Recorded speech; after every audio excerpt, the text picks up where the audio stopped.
I'm here with Dr. Gaudino, the Dean of the Communication and Information College, to ask him a few questions concerning studying abroad. All right.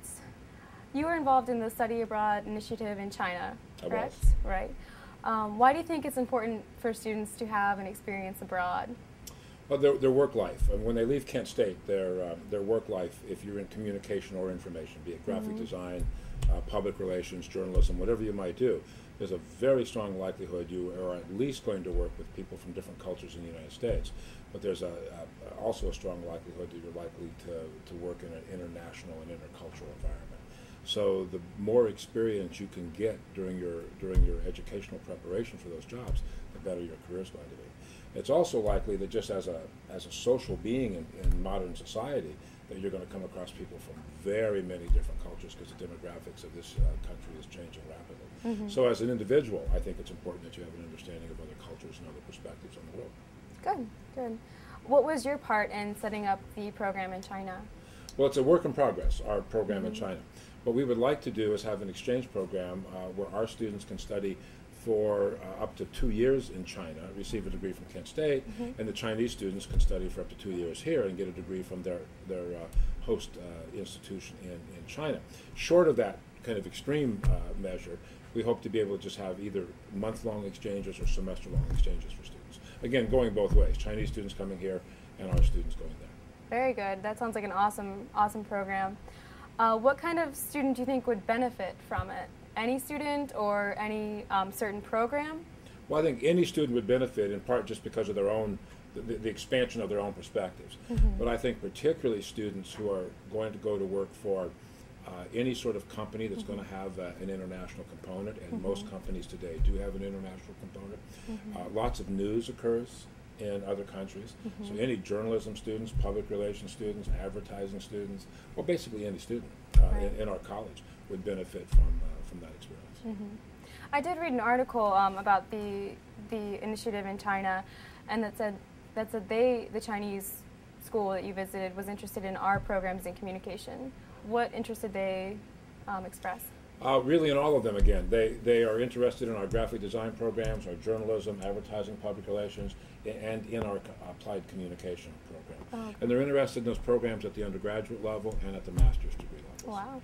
So really across the board. You have to realize that China is a recent participant in the free market economy, and it's still a communist country. So the concepts of freedom of expression, of open communication, of open databases, of rights of privacy and free speech are there, but they're relatively new concepts to them. And we have a lot more experience in these areas than they do. So they're looking for educational opportunities to broaden their own students' perspective. They're also interested, interestingly, in having their faculty come over and learn from our faculty, because again, they're relatively new to these academic disciplines.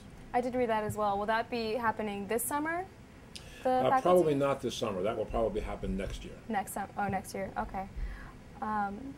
So it would be an exchange program. Would any classes or degrees experience be offered, or would it just be a stay there? No, we would offer classes there. Classes? And the classes might be, if it's say for a month, a long program, we would compress a class or two into that month period, rather than, because you would not be doing as many other things over there. So we might say, here's a 6-hour, 2-class environment, but we're going to do that in 6 weeks. Right. Those are the kind of details we haven't worked out.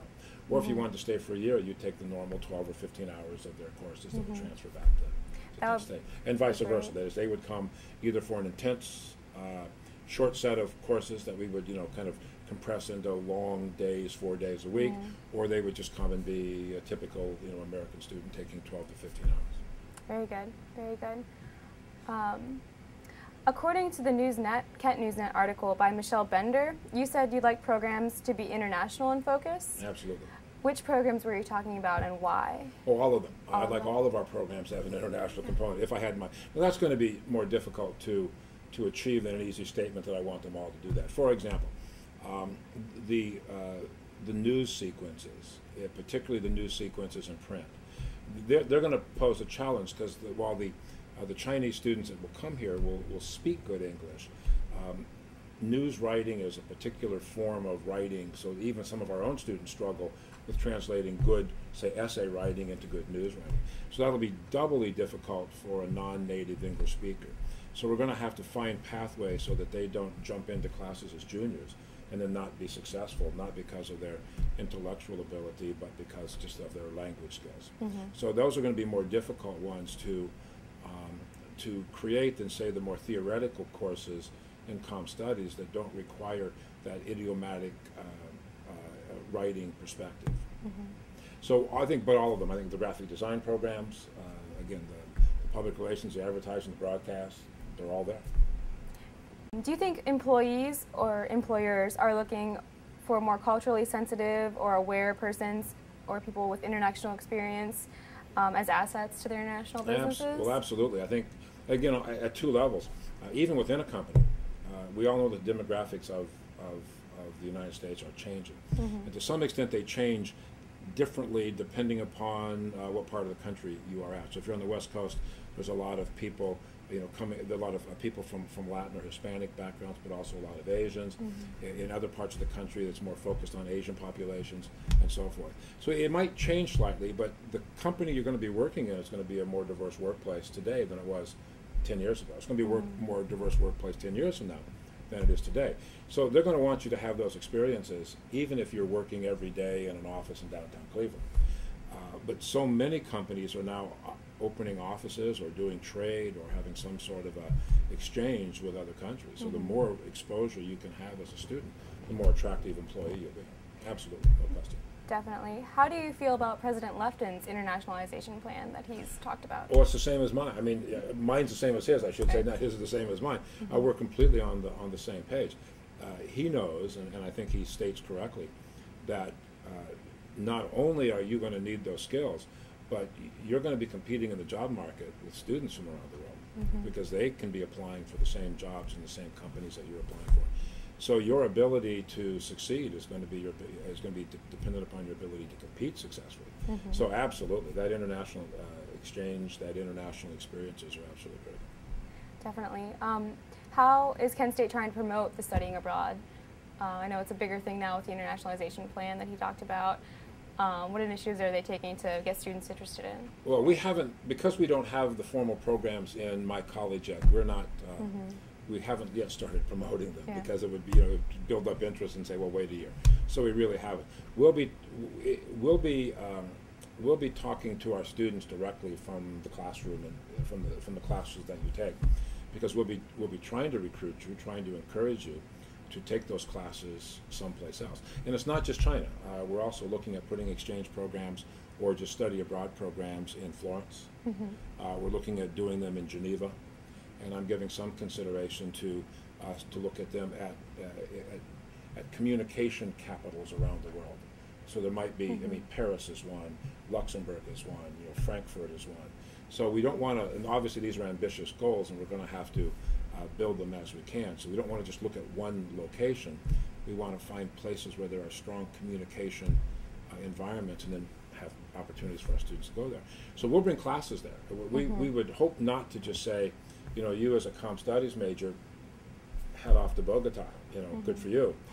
You can certainly do that, and we'll help you, but we would like to take a class of you and go to some place like Bogota or to Paris, and then study there in an organized way. And we'll promote it probably more in those organized sessions. So it'd be almost like the interior design programs and the fashion programs, where it's almost automatic, that they just assume that they're going to be going. And there's going to be a financial commitment that students will have to make, and that will be difficult for some students, probably all students, because it's not an inexpensive thing. We'll try and get scholarships. Right. We'll try and keep the costs as low as possible. But yes, if in the ideal world, every student coming through this college would spend at least a semester outside the country studying. That would be the ideal situation. Right, which would improve our program even more. I think it would improve our program. It would improve the, if you will, the quality of our graduates, the experiences that you've had, the worldliness and your worldview. So there's no downside to doing that. Oh no, I think that's about all I have. So thank you very much. Thank you.